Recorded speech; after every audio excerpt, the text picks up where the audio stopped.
1053 მოცანა. სინათლის წყაროს დიამეტრი 20 სანტიმეტრია. ეკრანიდან დაშორება კი 2 მეტრი.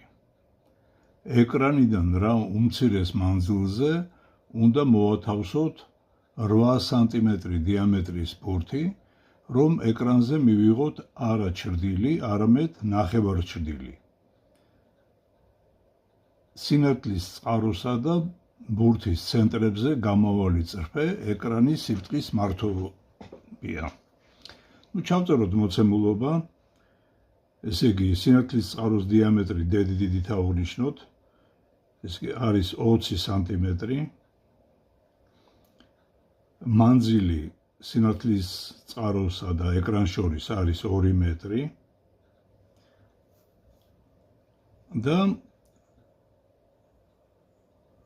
ბურთის დიამეტრი დეპატარა იყოს 8 სანტიმეტრი. რა უმცირეს მანძილზე x არის კითხვის ნიშანი, უნდა მოვათავსოთ, რომ მივიღოთ არა ჩრდილი, არამედ ნახევარჩრდილები. მოდით გავაკეთოთ ნახაზი. თქვათ ეს წარმოვიდგინოთ, რომ არის სინათლის წყარო D და ეს არის არაგამჭვირვალე რაღაცა სხეული. ესე იგი, იმისათვის რომ მივიღოთ ჩრდილები და ნახევარჩრდილი, უნდა სინათლის წყაროს კიდურა წერტილებიდან სხეულის კიდურა წერტილებზე გავავლოთ სხივები. ეს ერთი სხივი არის, ანალოგიური სხივი გავავლოთ მეორე კიდურა წერტილიდან, ესე და ეხლა ამ ქვედა კიდურა წერტილიდან ზედაზე გავავლოთ კიდე ერთი სხივი და ანალოგიურად ზედა მნათი წერტილიდან ქვედა წერტილამდე გავავლოთ სხივი. შეხედეთ ეხლა აქ ნახეთ რა არეები მივიღებთ ჩვენ, ესე იგი. ეს არე, ნახეთ ამ არეში რომ მოვათავსოთ თვალი, საერთოდ ვერ დავინახავთ ესე იგი ამ სხეულს. ეხლა თუ აქ არის მოთავსებული არე, მაშინ ნაწილ სხეულს დავინახავთ. მთელ სხეულს ვერ დავინახავთ. ამიტომ ნახეთ ესე რომ გავავლო მაგალითად ეკრანი, თქვათ ესე რომ ყოფილიყო, შეხედეთ, ამ უბანში მივიღებდით სრულ ჩრდილს, აქ მივიღებდით ნახევარჩრდილს. აქ კი მთლიანად განათებული იქნებოდა, იმიტომ რომ თუ აქ არის, თქვათ, თვალი ამ არეში მოთავსებული, მთელ მნათ სხეულს მივიღებდით, ასევე თქვათ ქვედა მხარესაც. ასე რომ ეკრანი ჩვენ უნდა მოვათავსოთ, ნახეთ ამ წერტილში, თუ ამ წერტილში მოვათავსებთ ეკრანს, ჩვენ უკვე ვხედავთ, რომ სრული ჩრდილის არე გაქრა აქ. ამიტომ ჩვენ გვექნება მარტო ეს უბანი და ეს ქვედა უბანი ნახევარჩრდილები. აქეთ კი ზევით და ქვევით განათებული არეები არის. ასე რომ ნახეთ, ეს უბნები, ესე იგი მთლიანად ნახევარჩრდილები იქნება აქედან აქამდე. მოდით ესე იგი რაღაცა აღნიშვნები გავაკეთოთ, ესე იგი მოდით ეს დიამეტრი გავავლოთ აქა. ხო, ეხლა კიდე ცენტრიდან, მნათი სხეულის ცენტრიდან ბურთის ცენტრამდე და ეკრანამდე გავავლოთ წრფე. ეს იყოს, თქვათ, O წერტილი, ეს იყოს A წერტილი. ხო, ანალოგიურად, თქვათ, ამ პატარა დიამეტრის, თქვათ, ზედა წერტილი, ეს იყოს B წერტილი, თქვათ, ეს იყოს B წერტილი, ეს იყოს C წერტილი. ხო და ქვედა წერტილები, ეს იყოს A პირველი, ეს იყოს B პირველი. ეხლა რეები არის მოცემული, ესე იგი A პირველი, ეს არის დიამეტრი მნათი, ნათურის. BB პირველი, ეგ არის ამ ბურთის დიამეტრი, რომელიც დეპატარათი გვაქვს აღნიშნული. ხოლო OC ეს არის მანძილი ასე ვთქვათ, მნათი სხეულსა და ეკრანს შორის. ეს მოით აღვნიშნოთ ელით. ეხლა ჩვენ გვეკითხებოდნენ ხო და ბურთის ცენტრი აღვნიშნოთ O პირველით. ნუ ახლა აქ შეიძლება არ დამეტიოს კარგად, მაგრამ წარმოვიდგინოთ ეს წერტილი არის O პირველი, ეს სადაც აქ დავწერთ რა. ხო, ესე იგი ჩვენ გვეკითხებოდნენ მანძილს ბურთსა და ეკრანს შორის. ესე იგი არის O პირველი C. ეს იყო X-ით აღნიშნული ფაქტიურად. აი ეს სიდიდე უნდა ვიპოვოთ ჩვენ. ნუ ახლა იმისათვის რომ ეს დავადგინოთ, ესე იგი ჩვენ ხედავთ რომ აქ ორი მსგავსი სამკუთხედი გვაქვს. ორი კი არა, ნუ ბევრი მსგავსი სამკუთხედები გვაქვს, მაგრამ განვიხილოთ სამკუთხედი OAC, რომელიც მსგავსი არის სამკუთხედისა O პირველი BC-ი. და აქედან ჩვენ შეგვიძლია დავწეროთ რომ OA ისე შეეფარდება OC-ს, როგორც O პირველი B შეეფარდება O პირველ C-ს. ნუ OA ეს არის დიამეტრის ნახევარი, დიდი დიამეტრის ნახევარი, ისე შეეფარდება OC-ს, OC არის L, მანძილი მნათი წერტილსა და ეკრანს შორის, O პირველი B ეს არის ბურთის დიამეტრი, ისა რადიუსი D ნახევარი, შეეფარდება აი ამ X. ნუ ახლა ეს ნახევრები გაიკვეცება და აქედან X-ი შეგვიძლია ვიპოვოთ. X-ი უდრის L გამრავლებული D პატარაზე, შეფარდებული D დიდზე. აი ესეთნაირად შეგვიძლია ეს მანძილი დავადგინოთ. 1054 ამოცანა. ადამიანის A სიმაღლისა და მისივე ჩრდილის L სიგრძის მეშვეობით განსაზღვრეთ მზის ალფა კუთხური სიმაღლე ჰორიზონტთან მოცემულ მომენტში. მოცემული არის ადამიანის სიმაღლე A-ში და მისი ჩრდილის სიგრძე L. უნდა ვიპოვოთ ეს იგი ალფა. არის კითხვის ნიშანი.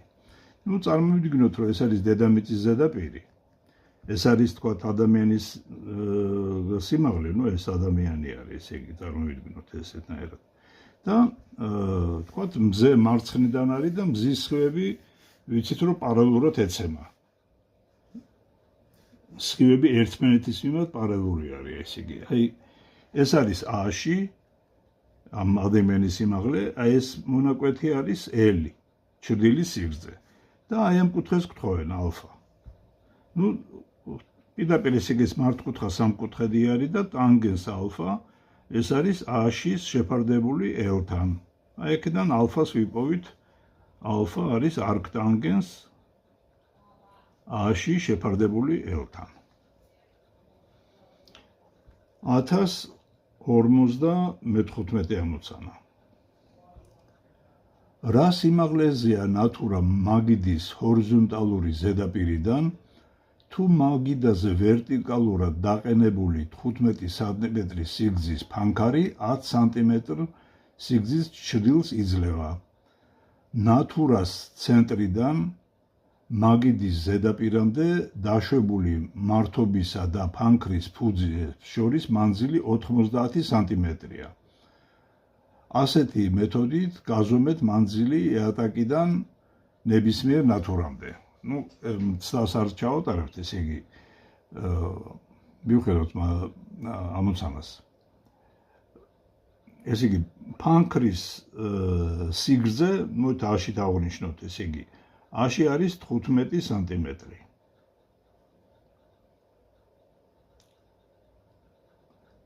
მისი ჩრდილის სიგრძე არის 10 სანტიმეტრი.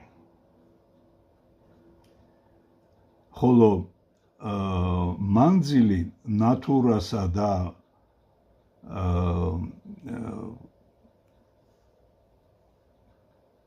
აი ფანქრის ფუძეს შორის მანძილი არის 90 სანტიმეტრი. ნუ მოდი ეს L1 დავნიშნოთ, არის 90 სანტიმეტრი. და რა სიმაღლეზეა ნატურა მაგიდის ზედაპირიდან. ნუ რაღაცა H-ით დავნიშნოთ ეს. ხო, აი წარმოვიდგინოთ, რომ ეს არის ასე ვთქვათ მაგიდის ზედაპირი. ესე იგი აქ გვაქვს ჩვენ რაღაცა h სიგრძის ისა რა ქვია ფანქარი. ნუ აი ნატურა სადღაც აქ იმყოფება ეს ასხივებს და ესე იგი ქმნის ჭრდილს რომლის სიგრძე არის L. ესე იგი ეს არის A-ში, ეს არის L და გარდა ამისა მოცემული არის აი ეს მანძილი. ესე იგი აი მოდით ვნახოთ რა მანძილია კიდევ ერთხელ დავუკვირდეთ. ნატურის ცენტრიდან მაგიდის ზედაპირზე დაშვებული მართობი, აგერ აქ არის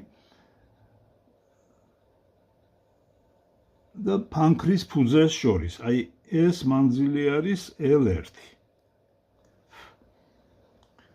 ხო, ნუ ახლა როგორც ხედავთ, ესე იგი აი მაგებიდან ჩვენ ხედავთ, რომ აი მოდი დავხატოთ, ეს არის ნატურა OB, ეს არის აქედან დაშვებული მართობი, ეს არის თქვათ AB, AC იყოს ფანქარი და ეს D იყოს ჭრდილის ბოლო წერტილი, ეს არის ჭრდილი. ახლა აქ ჩვენ ხედავთ, რომ ორი მსგავსი სამკუთხედი გვაქვს. ესე იგი სამკუთხედი OBD მსგავსია სამკუთხედი ACD-ში. ხო, ნუ ახლა ჩვენ აი h მანძილს გვთხოვენ, ესე იგი h სიმაღლეს გვთხოვენ. ახლა ამ მსგავსობიდან შეგვიძლია დავწეროთ, რომ ესე იგი OB ისე შეეფარდება DB-ს, როგორც AC შეეფარდება DC-ს. OB ეს არის A-ში, საძიებო სიდიდე, DB ეს არის L პლუს L1, ეს არის ესე იგი A-ში შეფარდება L-თან. აქედან H-ს გთხოვენ. H იქნება H პატარა L პატარასთან გამრავლებული L პლუს L1. ეს არის პასუხი.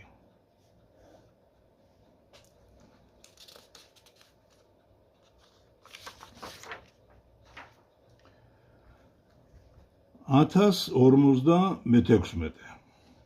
რა სიმაღლეზე ჰკიდია ქუჩაში ფარანი თუ 0.9 მეტრის სიმაღლის ვერტიკალურად დაყენებული ჯოხის ჭრდილის სიგრძე 1.2 მეტრია, ხოლო ჭრდილის მიმართულებით ჯოხის 1 მეტრით გადაადგილებით ჭრდილის სიგრძე 1.5 მეტრით გაიზრდება. ნუ ჩავწეროთ, ესე იგი A-ში იმ ჯოხის სიმაღლე არის 0.9 მეტრი. ჭრდილის სიგრძე L1 არის 1.2 მეტრი. დელტა L რამდენითაც გადავადგილებთ არის 1 მეტრი, ხოლო L მეორე მაშინ ჭრდილის სიგრძე იქნება 1.5 მეტრი და რა სიმაღლეზე კიდია ფანარიო. A-ში არის კითხვის ნიშნის ტოლი. მოდი დავხატოთ ესე იგი სურათი. ეთქვათ ეს არის დედამიწის ზედაპირი. აი აქ არის ესე იგი H სიმაღლის ესე იგი რაღაცა ჯოხი ვერტიკალურად არის. ეს არის ნატურა. ნუ აქ ნატურა სადღაც აი ამ წერტილში არის, O წერტილი არის ნატურა. აი თავიდან ჭრდილის სიგრძე იყო, აი როგორც მე მიხატია, ეს არის A-ში, აი ეს არის L1. ეხლა ჩვენ თუ ჯოხს 1 მეტრით გადავადგილებთ, ნუ სადღაც აი აქ მოვიყვანთ, ხო? ნუ ცხადია ჯოხის სიგრძე, ამით არ შეიცვლება. მაშინ ეს მოგცემს უფრო დიდ ჭრდილს. აი ეს იქნება L2. ხოლო ჯოხის ხო, ნუ L1 იყო, ნახეთ შეხედეთ, აქედან აქამდე, ესე იგი L1 და აი ეს რამდენითაც ჯოხი გადავადგილეთ, ეს არის დელტა L. ხო, ნუ ახლა ამ შემთხვევაში ჩვენ ორი მსგავსი სამკუთხედი გვაქვს. აი ეს მასშტაბი A-ში ისე შეეფარდება. ეს მანძილი თავდაპირველი მანძილი როგორც იყო დაშორებული, რითაც იყო დაშორებული, ეს არ ვიცით. მოდით ეს თუ გნებავთ აღნიშნოთ x-ით, ესე იგი ეს მანძილი, აი აქედან აქამდე. მოდით დავწეროთ ესე იგი ასოები. ეს არის a წერტილი, ეს არის b წერტილი, ეს არის c წერტილი, ეს არის d წერტილი, ეს არის ჯოხის ახალი მდებარეობა k წერტილი და ეს იყოს თქვათ m წერტილი. ხო, ეს იყოს წერტილი t თქვათ. ხო, ეხლა სამკუთხედი OTC მსგავსი არის სამკუთხედი ABC-ში. ეხლა აქედან ჩვენ შეგვიძლია დავწეროთ, რომ A-ში ისე შეეფარდება x plus l-ს, როგორც A პატარა შეეფარდება l-ს. ეხლა ამის გარდა მეორე წყვილი სამკუთხედების არის მსგავსი.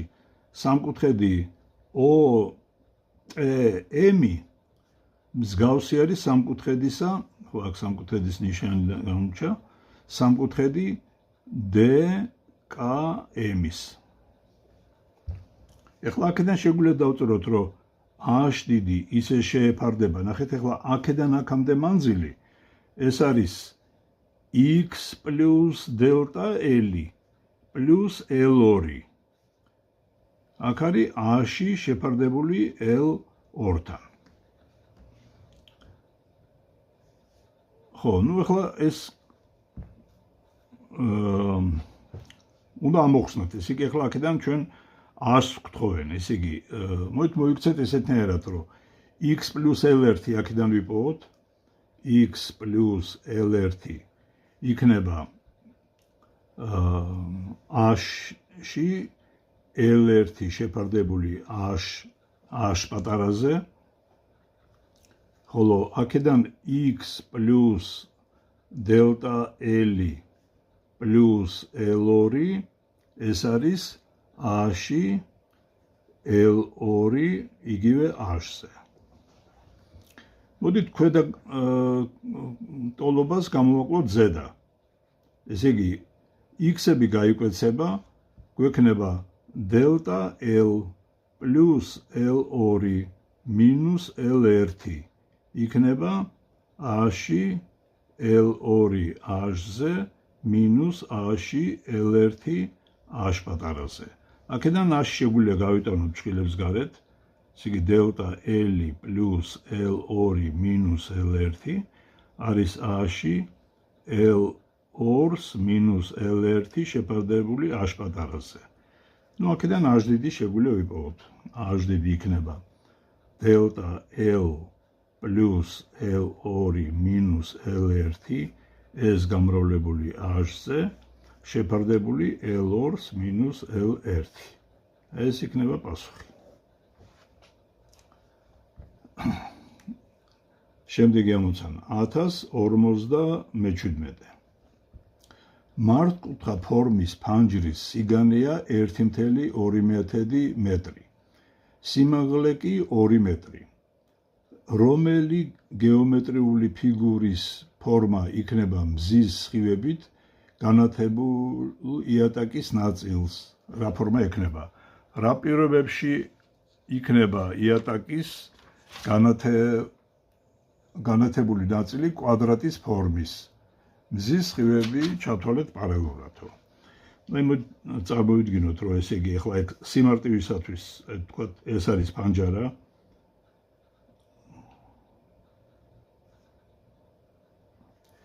წარმოვიდგინოთ, რომ ეს სიმარტივისათვის რომ იატაკზე არის ეს ფანჯარა მოთავსებული. ეხლა თქვა აი სხივი მოდის, ერთი დედამიწის სხივი, აგერ მეორე სხივი და ეგ სხივები აი ამ ჰორიზონტალურ მონაკვეთებს არ შეცვლიან, ვერ შეცვლიან ეგენი. ამიტომ ეს დარჩება როგორც არის. ესე იგი ზედა თქვა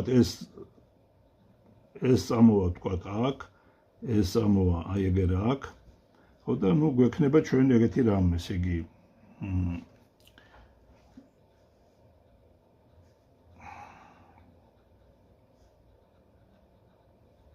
რაღაც აი რაღაც ეგეთი ფორმის იმას მივიღებთ. აი ეს არის ჭრილი ქვევით რაც დავხატე. ხედავთ ხო? ასე რომ რადგან ესე იგი ეს კუთხე არ შეიცვლება ამ შემთხვევაში თუ სხივები პერპენდიკულარულად ეცემა იმას ფანჯარას, ესე იგი მივიღებთ ისევ მართკუთხედს. ეხლა რა შემთხვევაში იქნება ეს მართკუთხედი, ხო და ზოგ შემთხვევაში შეიძლება ეს მივიღოთ კვადრატი. ეხლა კვადრატი იმ შემთხვევაში იქნება თუ ეს კუთხე ალფა, ანუ რას კუთხითაც ეცემა დედამიწას, ესე იგი იქნება 45 გრადუსის სტოლი. ესე იგი პასუხი იქნება რომ მართკუთხედი ეს ყოველთვის მართკუთხედი იქნება, თუ რა თქმა უნდა სხივები არის ესე იგი მზის ისა ფანჯრის პერპენდიკულარულად თუ ეცემა და მივიღებთ კვადრატი თუ ალფა არის 45 გრადუსი, იმიტომ რომ ტანგენს ალფა ამ შემთხვევაში არის 1 სტოლი და მაგ შემთხვევაში ეს მონაკვეთი ამ მონაკვეთის სტოლი იქნება. მაცადე, ეს თავიდან არ იყო, ესე იგი ეს კვადრატი. ბოდიში, აქ მოცემული არის ზომები. ამიტომ მოდით ფანჯრის სიგანე არის 1.2 მეტრი. ესე იგი, ეს პასუხი იყო იმ შემთხვევაში, ეს მეორე პასუხი, თუ ფანჯარა არის კვადრატული. ეს ამ შემთხვევაში არის. მაგრამ აქ მე მონაცემები რო არ ჩავწერე, ნახეთ, ესე იგი, ამიტომაც დაუშვია შეცდომა. ფანჯრის სიგანი არის 1.2 მეტრი. ესე იგი, აი მოდით ესე AB არის 1.2 მეტრი. ხოლო AC სიმაღლე ფანჯრის AC არის 2 მეტრი. ეხლა რა შემთხვევაში მივიღებთ ესე იგი კვადრატს. იმ შემთხვევაში თუ ჭრილის სიგრძე, ესე იგი CD თუ დაემთხვევა AB-ს.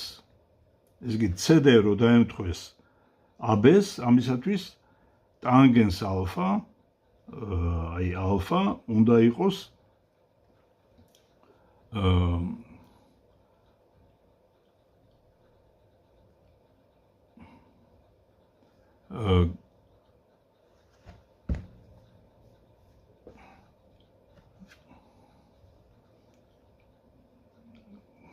ტანგენს ალფა, ესე იგი ჭრილის სიგრძე უნდა გამოგვივიდეს CD სტოლი. ესე იგი ტანგენს ალფა ეს არის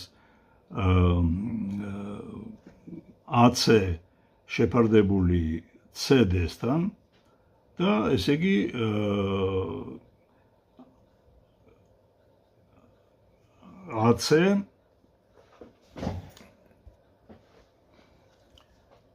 AC და CD უნდა დაემთხვეს AB-ს. ანუ ეს უნდა იყოს 2 გაყოფილი 1/2-ზე. ესე იგი ტანგენს ალფა უნდა იყოს 2 გაყოფილი 1/2-ზე. ნუ ალფა იქნება არქტანგენს აი ამ რიცხვისა. 2 გაყოფილი 1/2-ზე.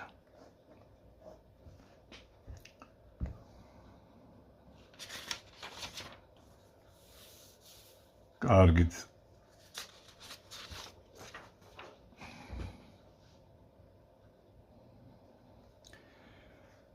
ეხლა 1073 ამოცანა. რა კუთხით უნდა დაეცეს სხივი ბრტყელ სარკეს, რომ დაცემულ და არეკვდილ სხივს შორის კუთხე 70 გრადუსი კუთხე იყოსო. φ არის ესე იგი 70 გრადუსი სტოლი. როგორი არის დაცემის კუთხე? აი თქვათ ეს წარმოვიდგინოთ, რომ არის ბრტყელი სარკის ზედაპირი, ეს დაეცა სხივი, დაცემის კუთხე გახსოვთ, რომ ეს არის დაცემულ სხივსა და პერპენდიკულარს შორის აღმართული კუთხე, ეს ალფა არის. და გვახსოვს კანონი, არეკლის სარკისებრი არეკლის კანონი, რომ დაცემის კუთხე არეკლის კუთხის ტოლი არის.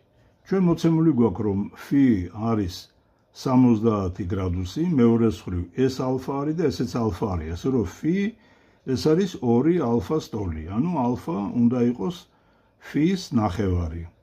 ეს იგი 35 გრადუსი გამოგვივა. 1074 ამოცანა.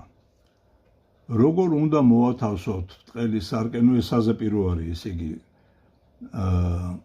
რამდენით გაიზრდება კუთხე დაცემულ და არეკლილ სხივებს შორის, თუ ბრტყელ სარკეს φ კუთხით შემოვაბრუნებთ ღერძის გარშემო, რომელიც სხივის არეკლის წერტილში გადის და სხივების განლაგების სიბრტყის მართողები არის. ეს 1074. აი წარმოვიდგინოთ ეგეთი რამე, რომ ესე იგი ეს არის სარკე, ეს არის თქვათ სხივი, რომელიც ეცემა და ეს არის პერპენდიკულარი. ნუ არეკლის სხივი იქნება, თქვათ ეს არის დაცემული კუთხე ალფა და ასეთივე არის არეკლის კუთხე. ესეც ალფა არის. აი წარმოვიდგინოთ, რომ ჩვენ სარკე შემოვაბრუნეთ რაღაცა ბეტა კუთხით. აი ეს კუთხე არის ბეტა. იგივე კუთხე იქნება, იგივე კუთხით შემოbrunდება სარკისადმი დაცემის წერტილში აღმართული პერპენდიკულარი ბეტა. ამიტომ დაცემის კუთხე, ახალი დაცემის კუთხე ალფა 1 იქნება ალფა პლუს ბეტა.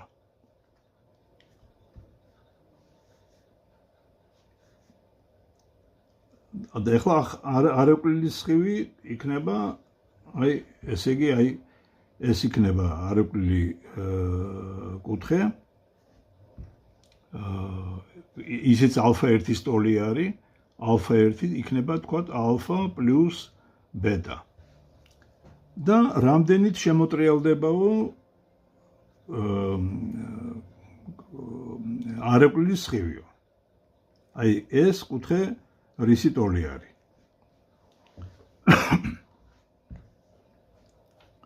ნუ ეხლა ეს ჩვენ შეგვიძლია გავსაზღვროთ შემდეგნაირად. აი თქვათ ეს არის ესე იგი სარკის ძველი მდებარეობა. ხო, გავიხსენოთ, რომ დაცემულ და არეკლილ სხივს შორის კუთხე φ1 სანამ სარკე შემოვაბრუნებდით, იყო 2 ალფა.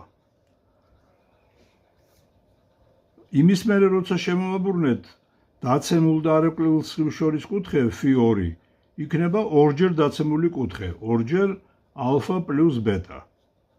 ამიტომ მათი სხვაობა φ2 მინუს φ1 გამოვა ორჯერ ალფა პლუს ბეტას გამოკლებული 2 ალფა. ანუ გამოვა ორჯერ ბეტა. ესე იგი ორმაგი კუთხით შემოტრიალდება სხივი. ესე იგი 1076 ამოცანა.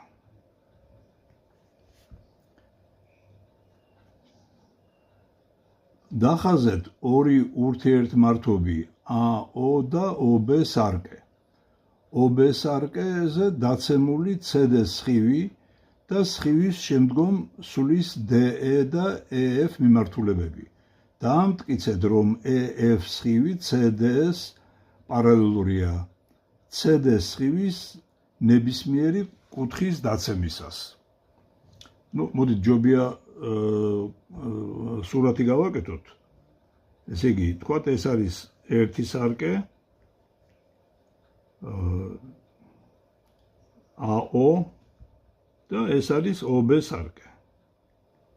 ერთმანეთის პერპენდიკულარულია. ესე იგი, OB. თქვათ OB სარკეზე დაეცა სხივი.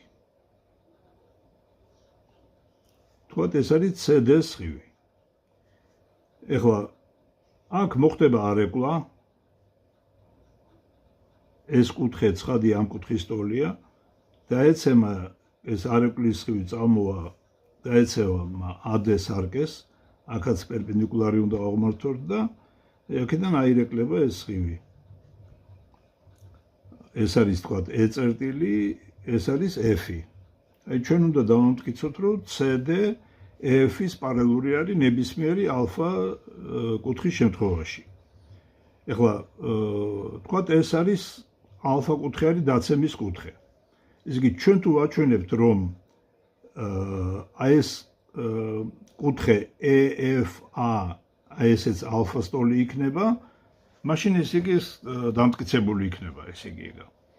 ხო, ნუ ეხლა ეგ როგორ დავამტკიცოთ? ესე იგი ეს ალფა არის, ესეც ალფა არის. აი ეს არის 90 გრადუს მინუს ალფა. ამიტომ ესეც ალფა იქნება. ნუ რადგან ეს ალფა არის, ესეც ალფა იქნება, იმიტომ რომ ეს არის დაცემის და არეკვლის კუთხეები და ეგენი ერთმანეთის სტოლი არის. მაშადმე ჩვენ დავამტკიცეთ, რომ CD პარალელური არის EF-ის. რისი დამტკიცებაც გვინდოდა.